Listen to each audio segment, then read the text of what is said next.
moment, it is an honor to introduce our speaker for today. He is the first ever Director General of the Anti-Red Tape Authority or ARTA and was appointed with a cabinet rank by former President Rodrigo Roa Duterte. He is the founder and co-managing partner at the Belgica Aranas, Baldueza, De La Cruz and Associates. As a young lawyer, he handled high-profile cases, especially those that target to combat corruption. He was the youngest pastor to be ordained by the Lord's Vineyard Covenant Communities, where he also pioneered and church-planted the Manila Church congregation at a young age. He still serves as a pastor of the same congregation for the past 21 years now. He is the first and only recipient of the Most Outstanding Alumni Award of the Pamantasan ng Lungsod ng Maynila back in 2019. He served as a professor at the PLM College of Law. He also taught other law courses at the Universidad de Manila and San Beda College of Arts and Sciences. More than a decade worth of experience co-hosting in several radio programs such as Recta kay Attorney Belgica at Light TV Radio and Light TV God's Channel Blessings. Sagot ka ni Secretary Belgica, i-ARTA na yan at Radyo Pilipinas. And artahin mo at DZME. He also has a weekly column appearing at the Manila Times. He has received numerous accolades from both the public and the private sectors. These include the prestigious Award of Excellence for Exemplary Leadership, Dedication and Vision, also known as the Golden Peacock Award, accorded by the Federation of Indian Chambers of Commerce Incorporated. He was also a recipient at the 2021 Volunteers Against Crime and Corruption, or VACC Awards, and was recognized by the Securities and Exchange Commission as one of its Ease of Doing Business champions at its 85th founding anniversary and recognition ceremony. He is a sought-after speaker for Christian biblical law and policy, public policy and public interest practitioner, experienced lawyer, professor, columnist, environmental planner, realtor, and ordained minister of the gospel. Let us welcome Attorney Jeremiah B. Bellica.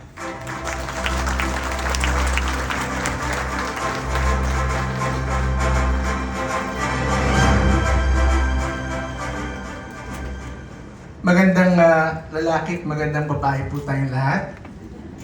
Dahil pagkatapos na to, hindi lang kayo abogado, doktor pa kayo.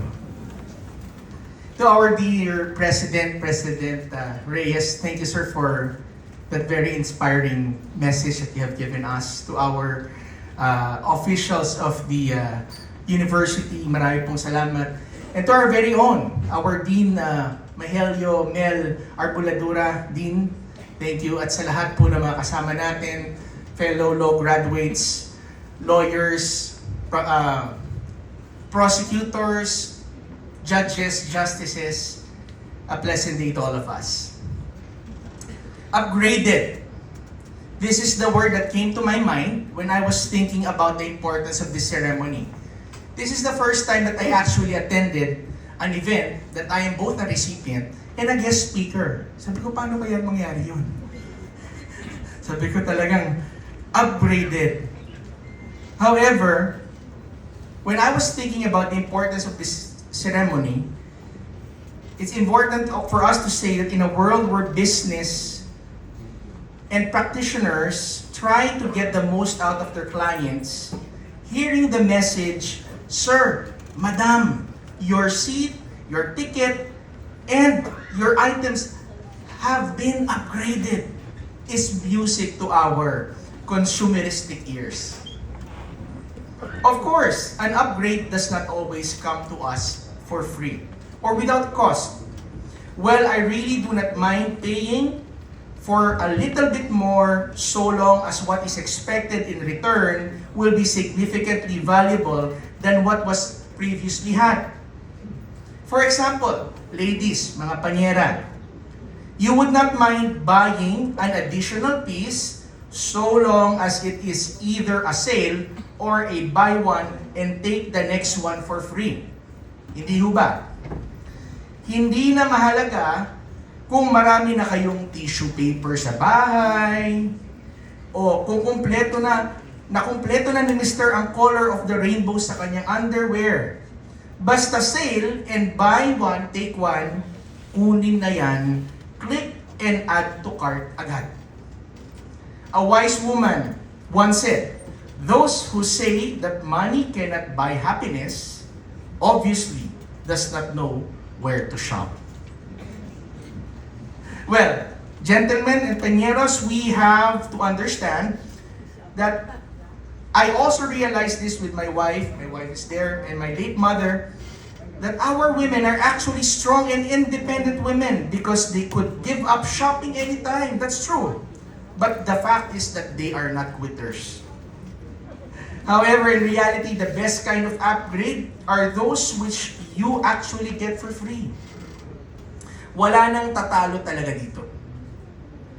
These are like premier tickets that you suddenly receive from a random person outside the arena of a basketball championship game or of a Taylor Swift concert.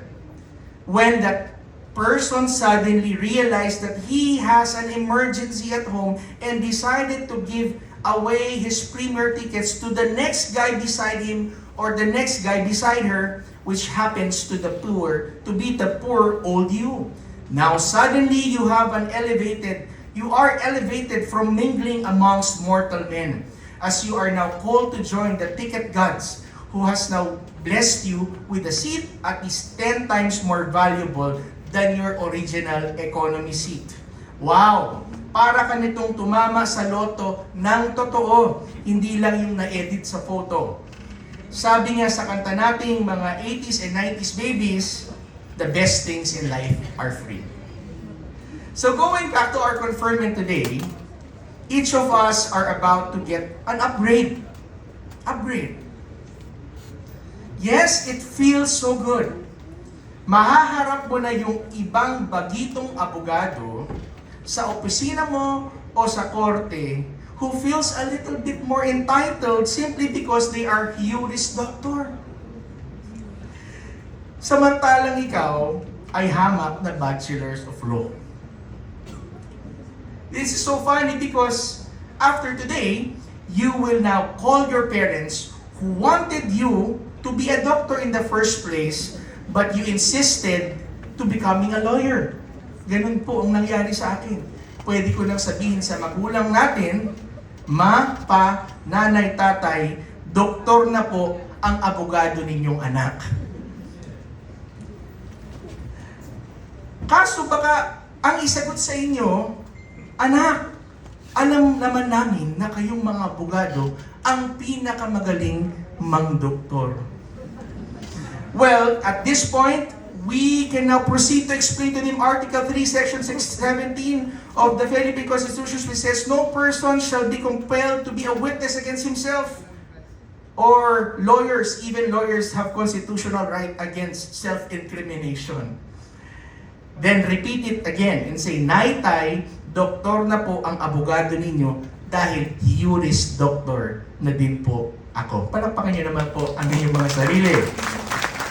But seriously, PLM lawyers are the kind of lawyers who are expected to be lawyers with strong and upright character. These are lawyers who are smart enough to go to UP or Ateneo or any other top-notch law schools. However, because of budgetary constraints at the time, tama ba? Because of budgetary constraints at the time, you opted to study instead in the best public interest law school, the pamantasan ng Maynila College of Law. Yung iba ayaw pumalakpak, parang hindi nag-disagree. Palakpakan niyo naman ang ating college. Kung saan meron ka ng partial or full scholarship at meron ka pang Ma'am Tita, sumarangit nawa, si Ate Den, si Kuya Melvin, nakita ko ngayon sila Jazz, na nag-aasikaso sa'yo habang hinahabol ang grades kung pumasa ka nga o hindi. Kung saan ang mga estudyante ay nabubuhay sa photocopy ng libro kahit na copyright violation ng libro ng professor nila. PLM law students are persevering, to the max because we can hold government employments while acing it in our schools. We can face government and public service, the rigors of government and public service in the day, and face our tormenting professors at night. Nabuhay ka man sa utang at makisabay sa kotse ng kaklase mong may sasakyan ng law school, nakautang ka man para makapagtapos ng pag-aabogasya, but one thing is for sure, the PLM Law graduate is no quitter and are in fact overcomers. Tama po ba yun? This is why we are all here today. To get an upgrade. An upgrade from our Bachelor's of Law degree. As I stand before you, my colleagues who are now accomplished professionals, lawyers, litigators, prosecutors, judges, justices, public servants, and by the way, I see my former professor now is going to get an upgrade. Our Director General Taran, ma'am, we're getting an upgrade today. Let us all now remember the struggles, the sacrifices that we gave in those, our parents, our loved ones, who has given us their unwavering support, who believed in our dreams despite the opposition. Let us now honor them today. Not by just getting an upgrade of our degree or status, but by likewise endeavoring alongside with this degree to raise the level of our service to the public, to our profession, to our generation, and to our nation. May the conferment of the Juris Doctor upon us lead us to aspire to make broken lives not only better, but whole. To also fight for the rights of those who are vulnerable to injustice. And also to inspire the new breed of PLM to be lawyers with our example of principled living. There will be challenges ahead, but let us remember that public service and service in general is worth the struggle. Recently, a friend of mine in the Christian community passed away. His name is Bishop Ferdy Cabiling. Some of you might know him from Every Nations International Ministry of Victory.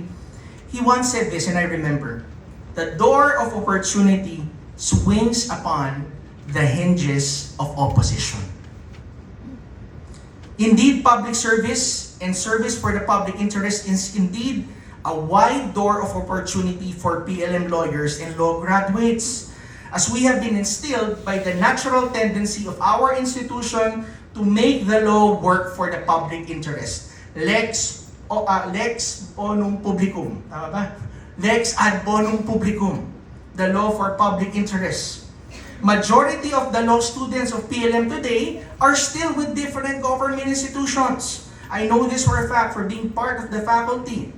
The tradition of the law for public interest is carried on today by our beloved law school, as it continues to shape and train the minds of the public servants with the use and application of the law, thus leading them to better perform their service to the public. To us alumni, who has been once benefited by our beloved college, I believe that we have a moral responsibility to give back and to ensure that our PLM Law School will continue to succeed to produce the kind of public servants and lawyers that the Manileños and that the Filipinos deserve. May we never forget the time when we were still struggling to make ends meet, just to ensure that we would one day become the lawyers that we aspire, top caliber lawyers that we aspire. It was our PLM Law School, the College of Law, who was there for us, guiding us and teaching us until we reach our goal and our destination.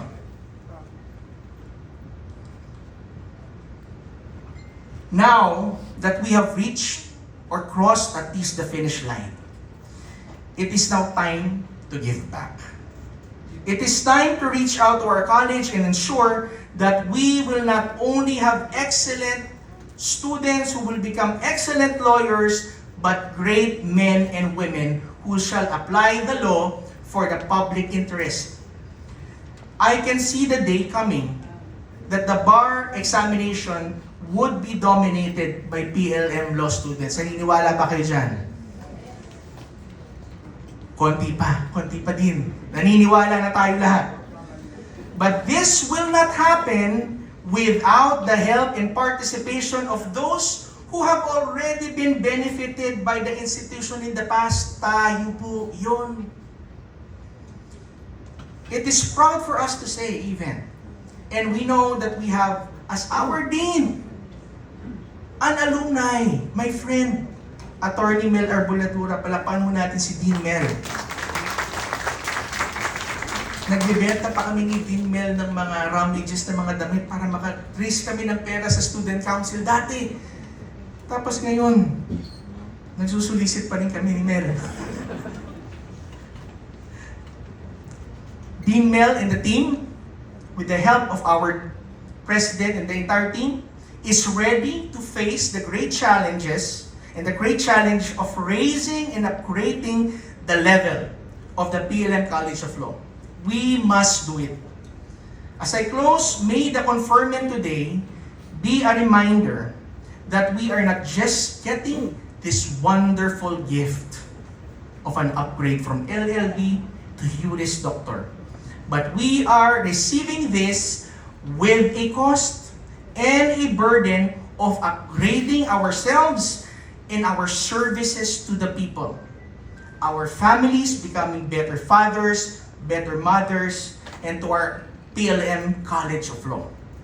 So that today will indeed be a day where you and I as PLM lawyers and law graduates would agree to say that we are recommitting our mantra, Lex ad bonum publicum, which means law for the public interest.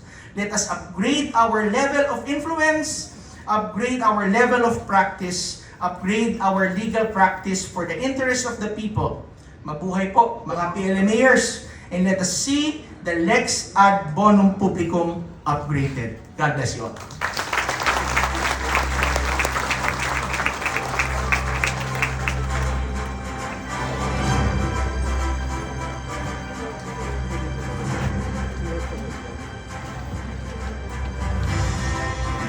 Thank you, Attorney Belica, for motivating our conferees to raise the service to the public and to our generation, and to inspire others to be in the legal profession, and most importantly, to give back to the college to guide our future lawyers in the pamantasan.